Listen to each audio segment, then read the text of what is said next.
your perspective of how to work in the world. Okay, so without further ado, I just would like to Carla to step over and take over from here because she will be talking about this specific topic. Carla, the platform is yours. Great. Thank you, Jorge. Thank you so much for giving me the opportunity to talk to you all. I'm delighted. I love Mexico. It's one of my favorite places to visit, and I can't wait until we're all able to get back and traveling again, and I can come and visit your country, and your students can come and begin their education in the U.S. We're eager to have them here. If you could turn the slide, that would be great. So what we hope that you get out of this is that by the time I'm finished talking, you'll understand the benefits of attending a community college, that you'll understand the varying university admissions requirements, because there are some things that are very similar and then some things that are definitely different, and then that you'll come out real understanding the application and transfer process as well as the timeline. So we can turn that. We can turn this, great. So the big question is, and obviously you're thinking about a community college, is why? Why would you want to go to a community college? And, you know, I've worked at universities, and I've worked at small four-year colleges. Right now I work with some colleges, specifically with graduate programs. So when you are finished with your undergraduate degrees, you can come and talk to me about your graduate degrees, but I am a big fan of community colleges. My husband is a professor at one, and my younger son is going to start at a community college. And there are lots of benefits to attending a community college. And that's something sometimes international students don't think about, because you're often only hearing about colleges and universities. But there are a lot of really good reasons to go. And the first one that, you know, I'm going to bring up obviously is affordability. You know, higher education is very expensive in all over the world, but especially in the US.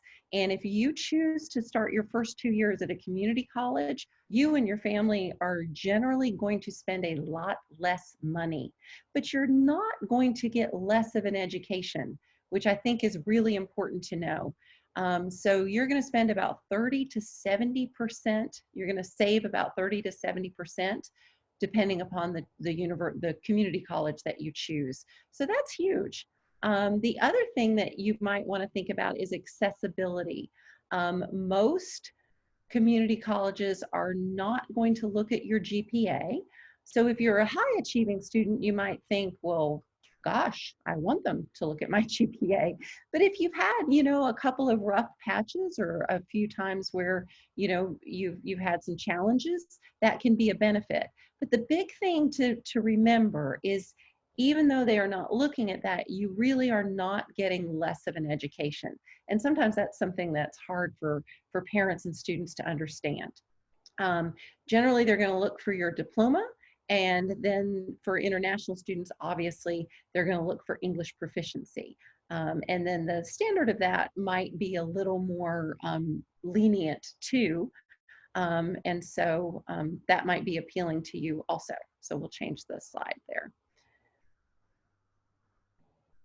Slide. There we go. The other thing too that you want to think about, and the reason, you know, one thing you might ask is, well, why are they so accessible? And a lot of that has to come from what the purpose, the original purpose of community colleges were.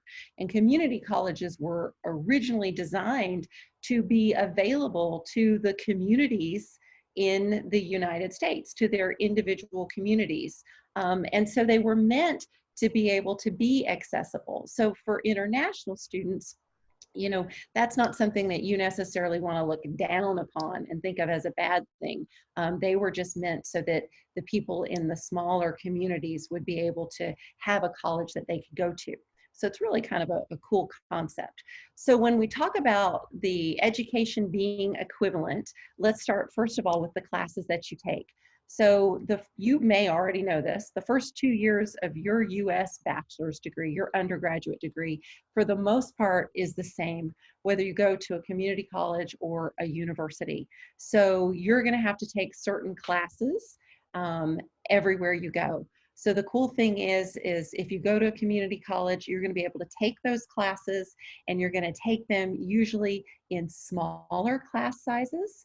I can tell you, I went to the University of Florida, and at that time, before you were even born, maybe even your parents were born, there were 35,000 students at the University of Florida.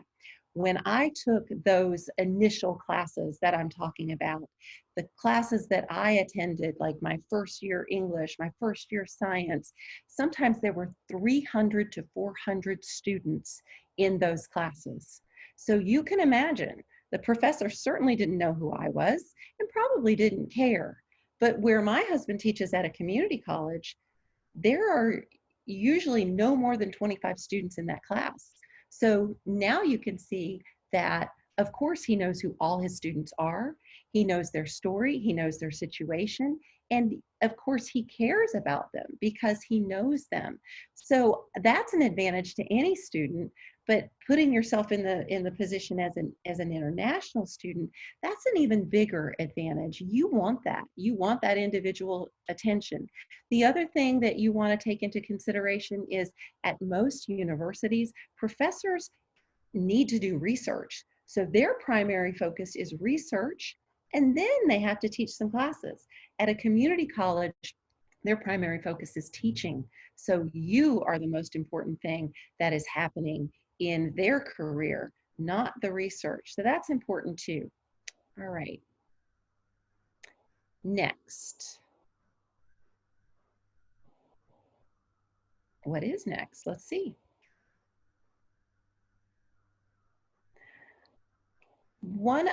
Some other features that are really positive about community colleges. Sometimes you might think, well, what about honors programs, or what about extracurricular clubs and things like that? Well, community colleges have those as well. One of the most highly respected academic honors organizations at community colleges is something called Phi Theta Kappa, so PTK. You can get involved in that if you make good grades, and you can become a member. As a member of PTK, you can take on leadership roles, and then they also offer scholarships to four-year institutions. So that is an area where you can still, excel academically. You can be recognized for that, and then you can also be rewarded in terms of scholarships. Now, not necessarily full ride scholarships, but certainly money that will go toward your four-year education at the university.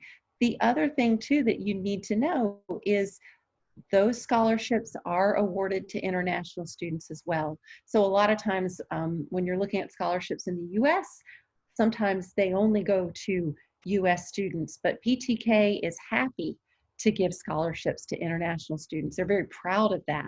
So that's a cool organization that you can become a part of. The other thing is campus involvement.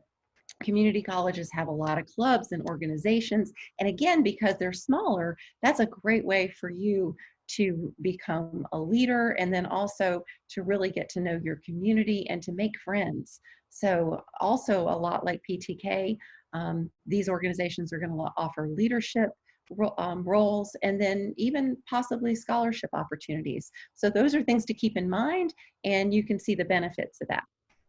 Next. Maybe.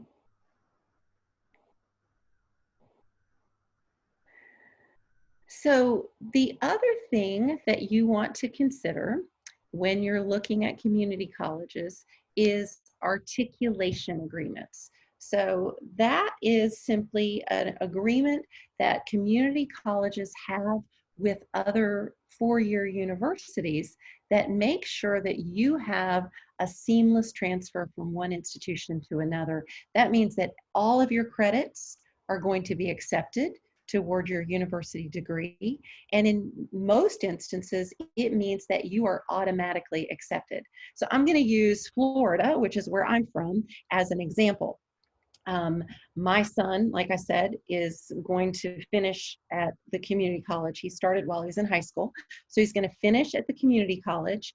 And the cool thing is when he graduates with his AA, that's what it's called when you go to a community college, when he graduates, he has the opportunity, because Florida has this set up, to go to any public university in the state of Florida. So when he graduates from this community college, he is eligible to attend any of the public universities that he decides he wants to go to. So that's something from the very beginning. When you're starting to look at community colleges, states in the US that you think you want to go to, degree programs that you think that you want to pursue, remember articulation agreement. You want to ask that question to the people at the community college that you're talking with.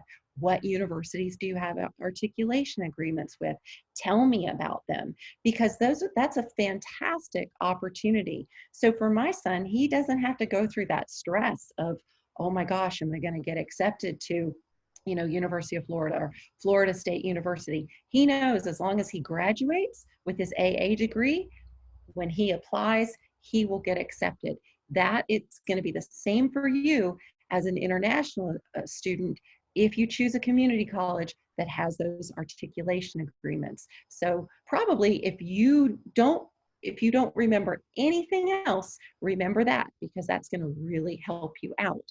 The other thing that I think is a really cool benefit of getting your AA and going to a community college is, if you wanted to, instead of going straight to the university after you graduate, you could actually take a year and you could work. You could work through optional practical training, because every time you get a degree as an international student in the US, you are eligible for what is called optional practical training, which you may be aware of. So you want to plan ahead if this is something that you want to do, because you can get an internship while you're at the community college, talk to their career services. Those people would love to see you. There's nothing they enjoy more than to help students. You could get an internship in the area that you want to have a career, and then they can help get you set up with full-time employment. You can do that legally. You will get paid. This will allow you to have a year where you're actually legally earning an income. Then you could go on to that university. So that may be something that you already know about, or that may be something that you're learning about, but that's a fantastic opportunity.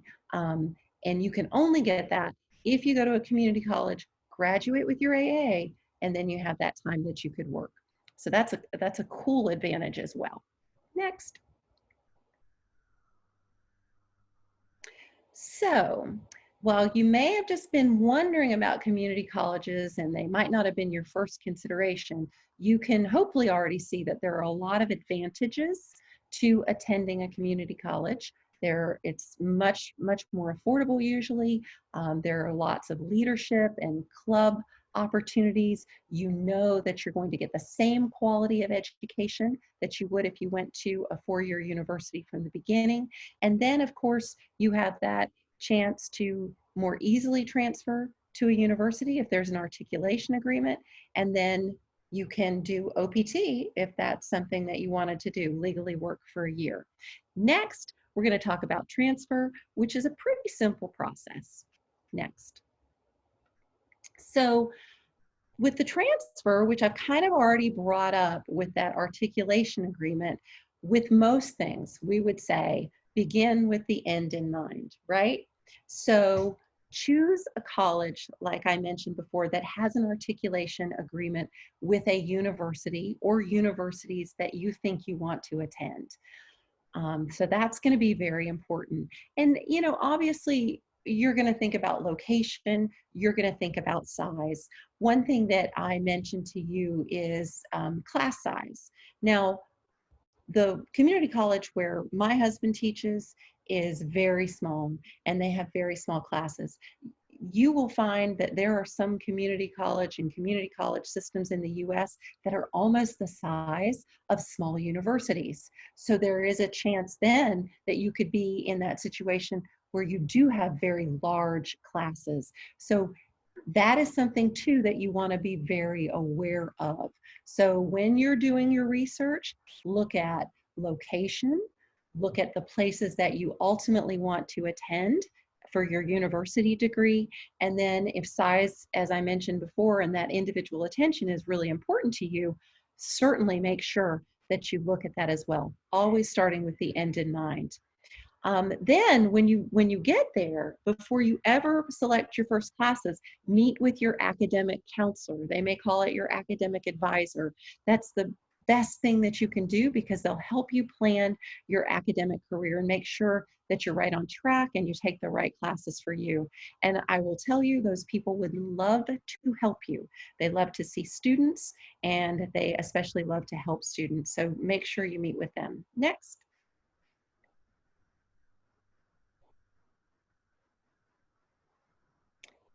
And so then next, I think what you're going to see is that we have kind of a timeline. And of course, you're just looking ahead. So this is just kind of a basic outline coming up for the timeline. It's real simple stuff. You know, when you first get there, you're kind of getting a lay of the land.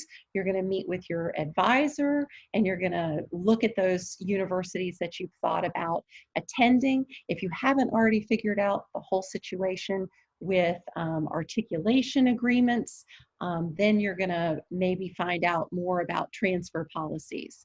But I can tell you that articulation agreements are very important. Community colleges and universities really try to get those agreements because from a university standpoint, that makes them very appealing to students at a community college because they want to make it as easy as possible for students to transfer. And then of course, from a community college standpoint, they want to be able to say to you as a student, look, here's a whole menu of universities that you can easily transfer to. So you as a student just need to know the questions that you have to ask about that. So definitely have those things in mind. And I would recommend, you know, the sooner the better. Always thinking about your career goals. And I'm going to mention your career goals again right now, because understand that they can change. So you may start community college, you may have that first semester, and you may have come in with this idea that, you know, you're going to get a business degree. And then you may take an amazing science class. You may take a biology class that just blows your mind, and suddenly the whole world of science has opened up to you. That is okay. That is what college is about. That is what an education is about. So that's where during that first semester or even that second semester, you go back to that academic advisor and you say, I just took the most amazing science classes and I've suddenly have a whole new career path. Help me out. Use the resources that are there. You're paying for them. And again, that's why most of us are in education, because we love to help students and we love to help you make the best decisions for your future. So by all means, don't get stuck in a particular path just because you started with that one. Semester 2, you're going to be in that state where you've decided that you want to go to the university. Go visit. You may have thought, we're going to use Florida again as an example. You may have thought Florida State University was my dream school. That's where I wanted to go. I had a nephew. That was what he thought. We went and visited. It's a great school. But for him, as soon as he went to the campus, he went, oh, I think I'm a Florida Gulf Coast University guy. And that's where he ended up going. So a lot of times you see things on paper and you think this is the university for me. But when you actually visit the place, you realize it's still a great school, but there may be another one that is more meant for you. So since you're here and you have that time, definitely make the arrangements to visit. Hi, Mabel. So what you're going to do next after you've visited universities is you are then going to start finding out about scholarships. And we've already talked a little bit about scholarships, and I could not recommend to you more to be advocates for yourself when it comes to scholarships. I mentioned PTK, the honors organization. They're fantastic. Definitely look into that. But also, there can be churches, there can be clubs, there can be organizations in your home country that might have scholarships available to you. So for sure, you can go to the next slide. So for sure, be proactive about scholarships. So that's going to be about the beginning of the first semester of your second year. Start thinking about scholarships and reaching out to people about them. One thing I think that students sometimes, when they think about scholarships, they think full scholarships. You know, I want to get the whole thing paid for. If I could recommend anything to you in terms of scholarships, get book scholarships. Get a little bit from different organizations and people. There are so many organizations that if you wrote to them and you told them what your goals were, and you told them that what you were seeking to do, and you only needed, you know, a few $100s to cover some books, you know, they would probably be more than happy to help you. Uh, you know, funds are always limited, but I think right now, especially with the coronavirus, we're going to see that funds have become even more limited. So if you can tell people what your goals are, you can be proactive and you can ask for a little bit, you could really do a lot with scholarships to help fund your education in small pieces. And I couldn't recommend that more. Also, remember your letters of recommendation when you are transferring, and then your community college will have your transcripts. So you're going to take care of that. And then, of course, always write thank you notes. And I bring that up because you're going to reach back out to those people again. If you decide that you want to do OPT, you're going to need a letter of recommendation for a job.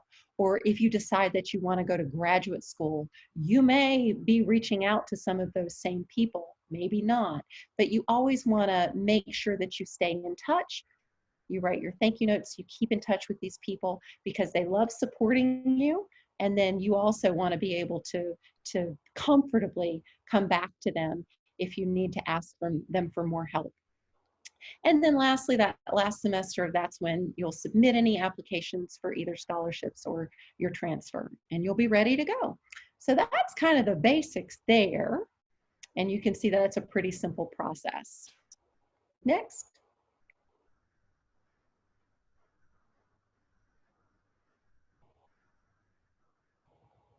And as you know, I'm going through this, definitely think about any questions that you have so that when we're finished, you can ask them, because I know I will be happy to answer any questions that you have, and any of us here will be happy to answer those as well.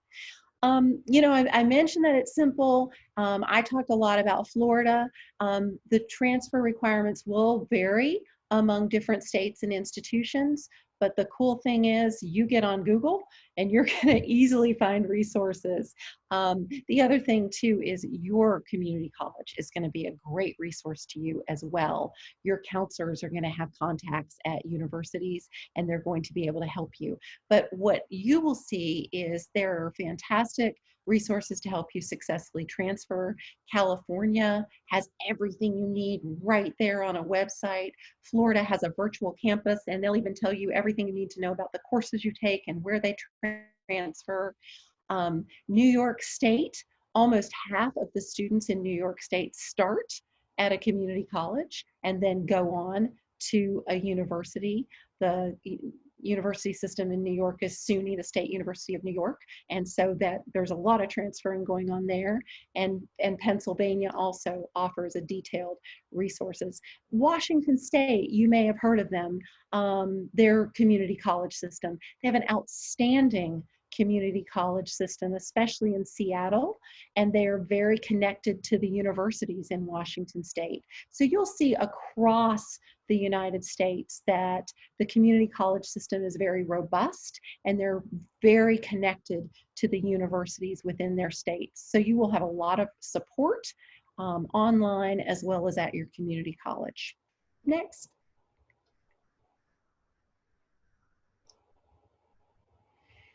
So you know, I've talked to you about the benefits of a community college, kind of gone through the transfer process. You can see that it's simple, and you can see that in a lot of ways it's already built in for you. But one thing that I cannot stress enough is that wherever you decide to go, it's so important that you choose a school that is the right fit for you. And you probably heard that from some of your high school counselors and the wonderful people at Education USA, but I want to share a little bit more about that from you. You know, I work with 2 universities, and of course I want students to come to my university, but I never want a student to come to my university if it's the wrong university for them. And that's something that is so important for you to remember as you make your decision at the community college you go to and then the university that you transfer. So let's look at some things you want to keep in mind. Next. So often the first thing we look at is ranking. We think, I got to go to the best. I need to go to number 1, because if it's number 1, it's got to be the right one for me. But so often the ranking of a university really doesn't determine whether you're going to have the best experience. In 2018, Stanford did a study, and what they came up with is that the best way to find a college that is a good fit is to ignore the rankings. And that's kind of ironic coming from a university that is consistently ranked number 1, but they will tell you just because Stanford is ranked number 1 doesn't mean that Stanford is the best fit for every student. So ignore those rankings. Let's look at some other things that are better criteria for you to find the right university for you. The same study said rankings are a problem because the measures that are used are arbitrary. They're not accurate indications of students' outcomes, student success, student satisfaction. US News is usually the biggest one, right? We're all looking at that, which is what's the US News ranking. But those are based on factors that are not what students and parents actually say they want in a college. When you're thinking of a college, are you thinking about how many publications has my professor done? Are you thinking about how big is the library? Are you thinking about those things? Or are you thinking, how good are my classes going to be? How successful is my professor in his field? How big are my classes going to be? How interested in my success is my professor going to be? Those are what kind of job am I going to get after I graduate? How much money am I going to make? Those are not the things that US News is using to rank your university. And the other thing sometimes I hear students say is they say, well, how many students that apply are actually accepted? College selectivity. Because we think, oh, the fewer students that colleges accept, that must make it a better school. Well, that's not necessarily true. So that's not a great predictor of whether you are going to learn well, whether the job you eventually get is going to be satisfying, or whether you're going to, have a satisfying life. So let's look at the things that actually are predictors of a good fit for you as a student. So Gallup, which does a lot of research and polls, and Purdue University, which I'm sure you're familiar with, it's a great university in Indiana, they've been doing research for a number of years on what makes students come away from their college experience and say, this was a fantastic college experience. It was worth the money I spent. I learned a lot, and it was a good value. It was a great college experience. Okay, and they ended up calling this the Big Six, and they say that these are the essentials to a right fit. And one of the things that I thought was really fascinating about this is that a person's satisfaction with their university degree and experience had nothing to do with rankings. It had nothing to do with whether that university was public or private. It had nothing to do with how much money they spent. They could have spent a lot of money, could have spent very little money. But these 6 factors really determined whether people were happy with what they learned and were also happy with the career that they had after they graduated. So the first one is one inspiring professor, at least one professor that made them excited about what they were learning, stoked their curiosity. And that was essential. I can tell you that for me, I had more than one inspiring professor. And even at my age, I still look back and think about those professors and get excited about the things that I learned in their classroom. So that's huge. The second one is a feeling that professors and the college cared about the student and their success. That is also really important. Um, you know, we all want to think that people care about us. That's just part of being in a community. I went to a top 50 university in the world. I went to a top 8 public university in the US. Like I said, at the time, there were about 35,000 students. I definitely had professors that cared about me, but I can tell you, I know that if I did not show up one day and never came back, it would not have made a difference. And that's not a great feeling. I have worked in the universities that I work with now, I know that they're small enough and they're personable enough that if a student were not to show up, it makes a difference. The college and the professors do care about the student and their success. So that's something to consider, and we can see that that's linked to satisfaction.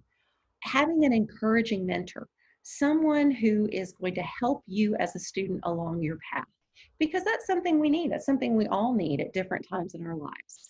The fourth one is a degree-linked internship.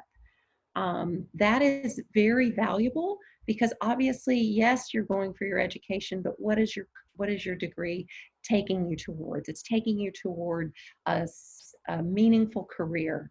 So to get that internship while you are in college is so important. Involvement on campus, that comes down to you. And then finally, a meaningful long-term project. So those are 6 things that really are more important about whether you have a positive college experience and a good fit for your college than anything else we can look at. So keep those things in mind. I tell my son about that all the time.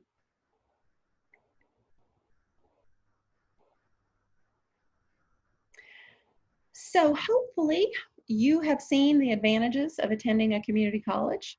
They're affordable, you're going to get great quality instruction, personalized attention, and it's pretty easy to transfer to a 4-year institution. It's kind of a win-win. Your success as a transfer depends on your planning, using available resources, and then obviously choosing a right fit.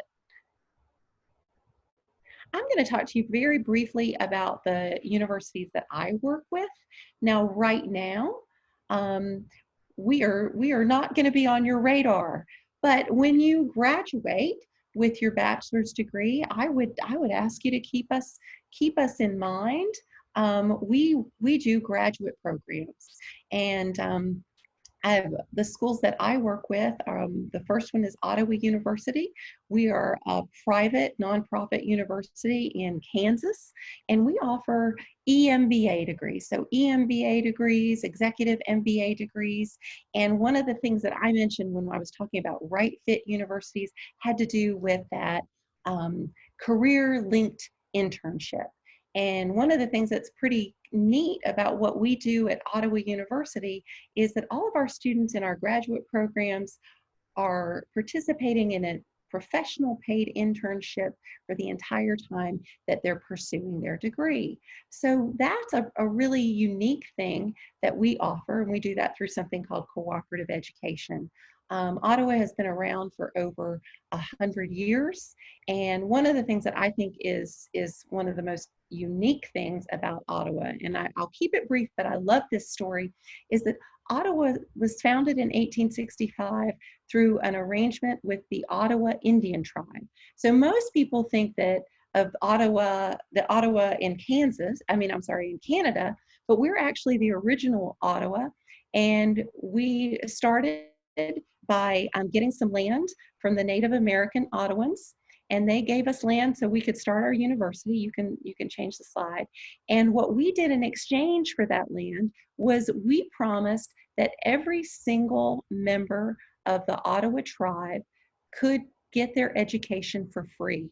We started that in 1865, And we still do that today. So we still have members of the Ottawa tribe who are getting their education for free because they donated their land to us in 1865, and in exchange we have kept our promise. So I love telling that story because it's such a neat story, and it really comes down to the core of the values of Ottawa.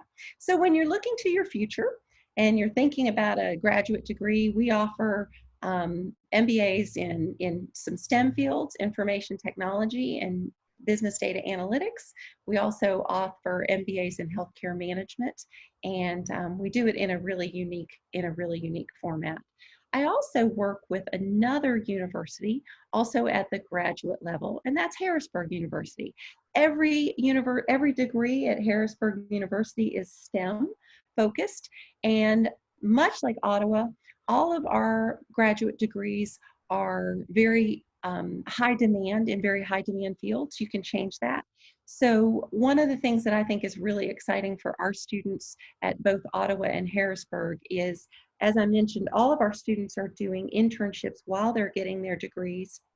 And what we're seeing is that even during this pandemic, because of the nature of the degrees, they're in artificial intelligence, they're in data analytics, they're in blockchain. Our students are keeping their internships, and that's very exciting for us because that's why we created the degree programs the way that we did, so that students would have an opportunity to get an advanced degree, but also be able to pay for their degrees through their internships and also have that career experience. So that's something that we're really excited about for our students, is that they're having the success even during this really challenging time. Harrisburg is in Pennsylvania. It's a very innovative university, and we have about 6,000 international students at Harrisburg, and that's primarily at the graduate level. Go ahead. I'm ready.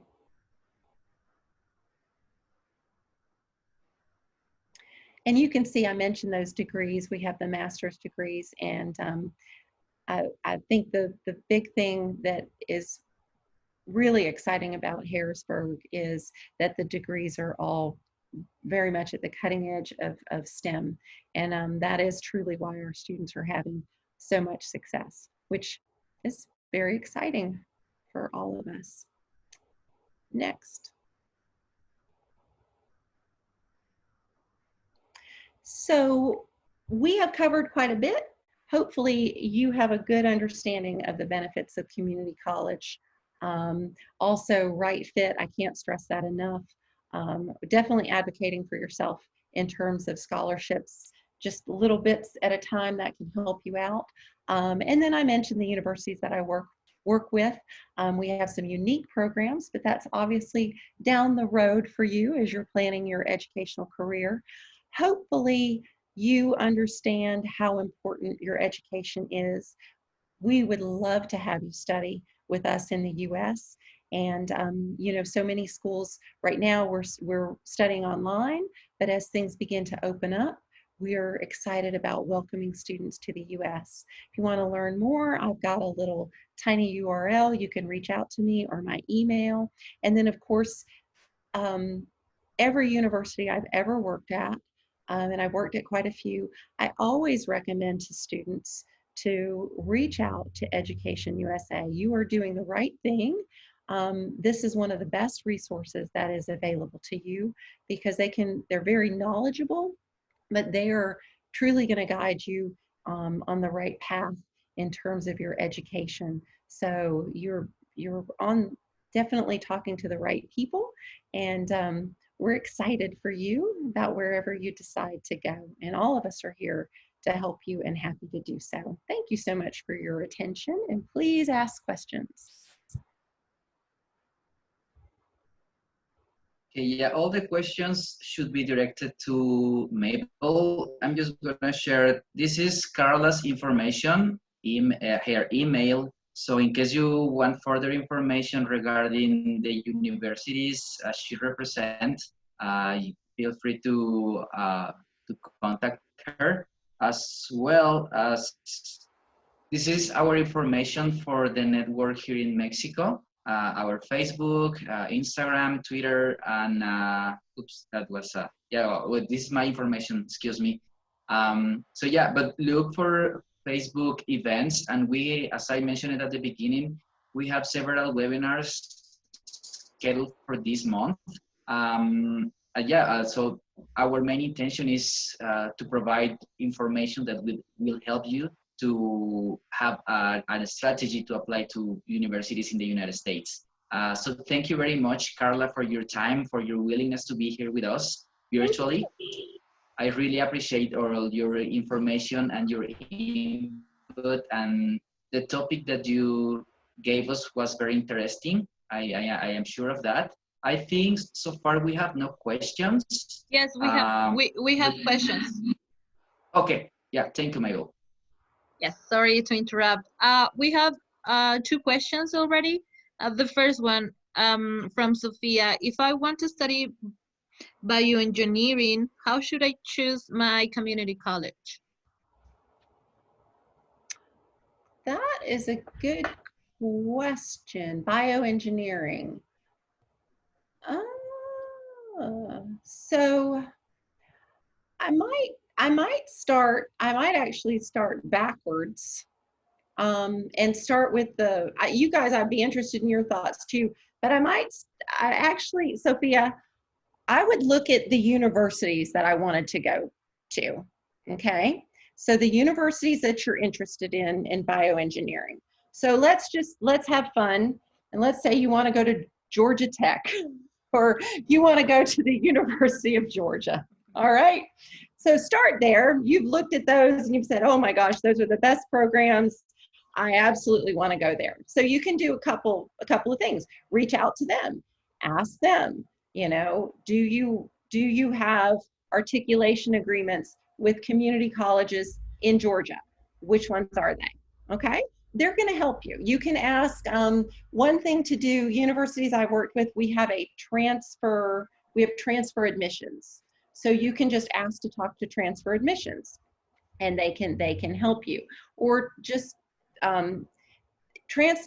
to transfer admissions instead of international admissions, because international admissions will not know anything about community colleges, or they very rarely do they know.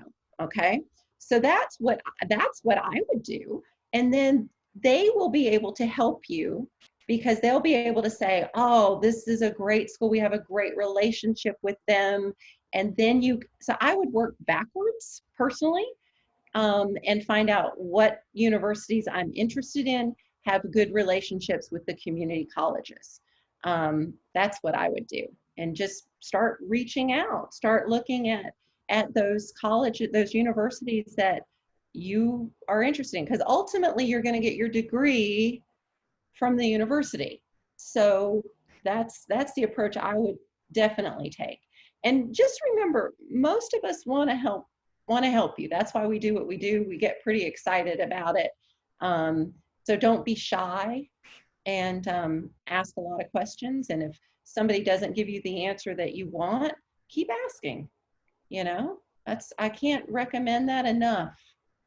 Having, you know, been in many admissions offices at different colleges, you know, just keep asking. We will help you. If one person doesn't, somebody else will. Okay, thank you. Thank you very much, Carla. There's another question. How much is the cost of community college compared to the regular programs? Okay, so that's also a really good question. You have to do your research on that, because I will give you an example. So before I worked for the people I work for now, I worked at a private college in New York, and I worked with a wonderful woman at a community college in New York. But the community college was almost the same price. Once we did scholarships at my private college, the community college was almost the same price. So you have to do your research. Now, in Florida, again, I just know Florida because I've lived there my whole life. So sorry, I'm not pushing Florida.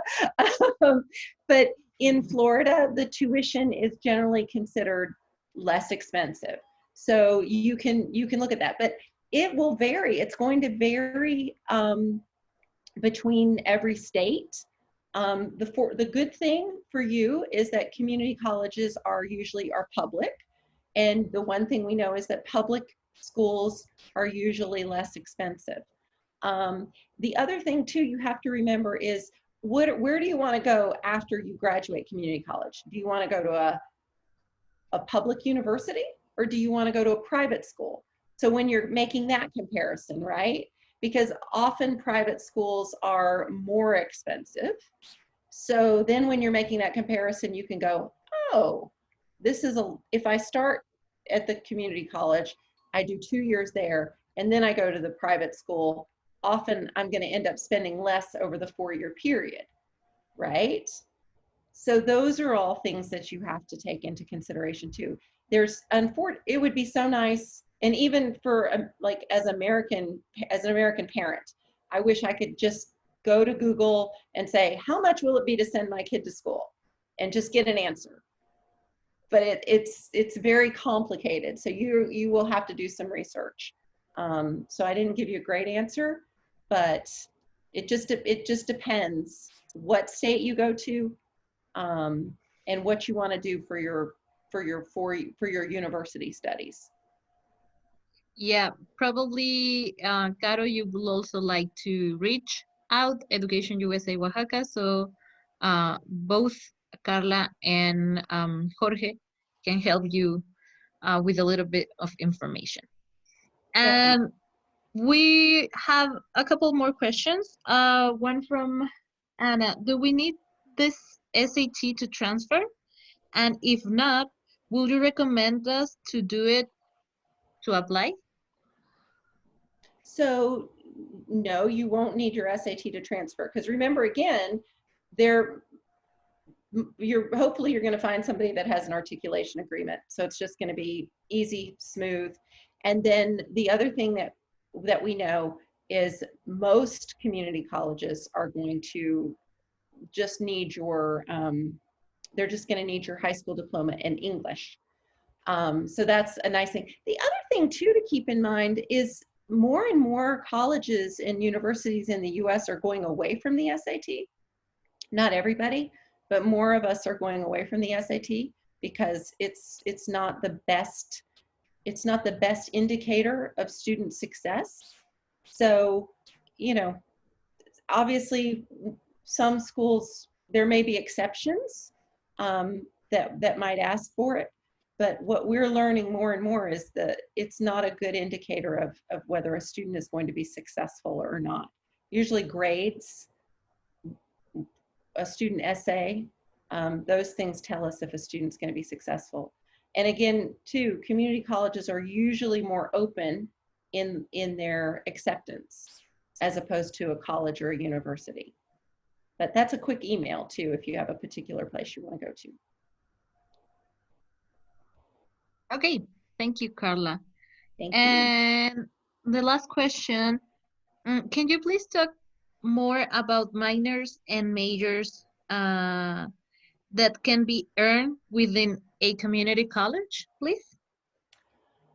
So I love minors and majors and double majors and all of those things. I have a very intellectually curious son. So I'm always telling him, you can get a degree in this, or you could get a minor in that, and you could do that. So good. I'm glad you're thinking about minors and majors. Good for you. I don't know what your name is, but good for you. So what you're going to do with a minor and a major at a community college is, remember in the slideshow, we said when you first get there, you're going to meet with your advisor and you're going to tell them, this is what I'm interested in. And then they are going to be able to help you determine if there are some classes that you can take that will go toward your minor and major. remember too, the first 2 years of college in the United States are a lot of classes that you may go, why am I taking this?